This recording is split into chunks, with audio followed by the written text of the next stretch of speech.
Bueno, y esta sintonía que nos remite a la sala de espera del dentista, en realidad es la que arropa a nuestra sección de ciencia, de ciencia y escepticismo, que es lo mismo. Esto es ciencia con Juanjo de la Iglesia. ¿Qué tal, querido Juanjo? Buenas tardes. A mí ya te he dicho alguna vez que la sección me recuerda también a encuentros en la tercera fase. Sí, es verdad. Con este fifu, fafu. Sí, a mí lo que pasa es que yo me despierta algo como pauloviano. Me da la sensación de que ahora voy a entrar y me van a arrancar una muela. El hilo musical de los dentistas es una cosa de la que hay que hablar alguna vez, porque debe haber una programación especial. ¿Y de qué quieres hablar hoy, Juanjo? Pues hoy vamos a dedicar unos minutos a hablar de las sociedades secretas, esos grupos misteriosos de personas que se reúnen para hacer que no sabemos muy bien qué. Y van vestidos de cosas raras y tienen consignas y rituales y los nombres, ¿qué decir de los nombres? Orden Hermética de la Aurora Dorada, los Rosacruces, los Templarios de Oriente. Tienen un atractivo, se ha quedado un poquito de modé, las cosas como son un poquito gótico, pero atractivo. Aquella de los Simpson, los canteros. Sí, los canteros. Y luego estaban los de los... Picapiedra también tenían. También tiene su sociedad secreta, qué maravilla. Oye, uno se pregunta qué necesidad tienen de ser secretas esas sociedades. Quiero decir, ¿qué es exactamente lo que ocultan? Claro, es que depende de la sociedad. Las sociedades secretas criminales, como por ejemplo la mafia, pues son ocultas por razones obvias. Si operaran a la luz del día no podrían hacer las barrabasadas, esas que hacen con tanta impunidad. En el pasado hubo también sociedades que se dedicaron al estudio y al fomento de ideas prohibidas, incluso penadas, algunas con la muerte, y era lógico que se escondieran, y sociedades de actividad revolucionaria, contrarias al poder establecido, de todos los colores, y todos también tienen su lógica que se escondan. Lo que a mí no me parece tan lógico y tan obvio es lo de las sociedades dedicadas al saber esotérico, al saber oculto, que es de las que vamos a hablar hoy. Como su propio nombre indica, se supone que se dedican al saber oculto, y será por eso por lo que se ocultan, pero no deja de ser una especie de tautología. Se ocultan porque se dedican a lo oculto y si se muestra, deja de ser oculto. Como excusa no me parece de las mejores, la verdad. Lo que pasa es que es verdad que algo que está escondido, que es secreto, que es oculto, siempre tiene el atractivo del misterio, ¿no? Sí, y a veces también tiene el riesgo de la decepción. Estuve hablando con alguien que conoce muy bien este asunto, Daniel Tubau, autor, entre otras muchas obras, del libro La verdadera historia de las sociedades secretas. ¿Qué secreto es ese que ocultan con tanto celo estas sociedades? Y hay una anécdota muy curiosa que es del filósofo John Locke. Entró en una sociedad masónica para averiguar qué era lo que allí había y tal, y dijo que había descubierto el secreto del secreto masónico. Y el secreto, dijo John Locke, era que no había secreto. Claro, eso es una pequeña decepción, ¿no? Pero es muy bonito eso. Bueno, el secreto es que no hay secreto, vamos fantástico. Vamos a decir una cosa. Está usted sentado, el secreto es que no hay secreto. Hay una anécdota curiosa que se cuenta de Mozart, si no Guevara o Trovato, que cuando le iniciaron en la masonería, en las tenidas, que son las reuniones, la primera vez que fue acabó la reunión y le dijeron, ¿qué le ha parecido? Dijo, pues hombre, casi prefiero la misa. Dijo, bueno, una misa masónica escribió, ¿eh? Sí, escribió música para un funeral y luego escribió también música sacra, porque Mozart nunca dejó de ser un católico muy devoto, a la vez que era masón. Esa especie de enemistad se conoce que todavía no se había declarado de manera abierta.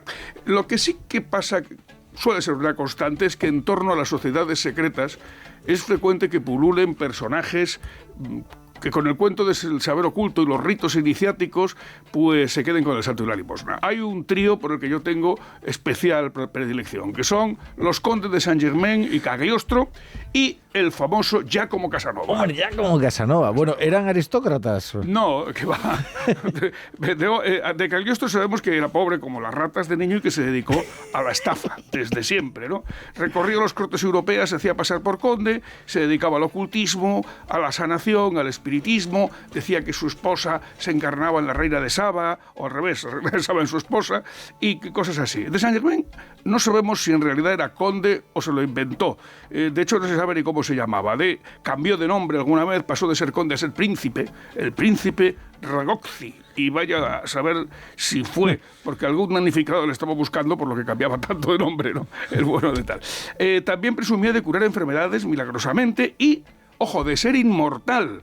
Y de hecho los fans, que todavía hoy existen, siguen pensando que vive y de vez en cuando aparece algún espabilado diciendo que es el conde de Saint-Germain que no se ha muerto. Pues sí le toca algo, ¿no? Sí, él decía que era capaz de transmutar los metales y convertirlos en oro.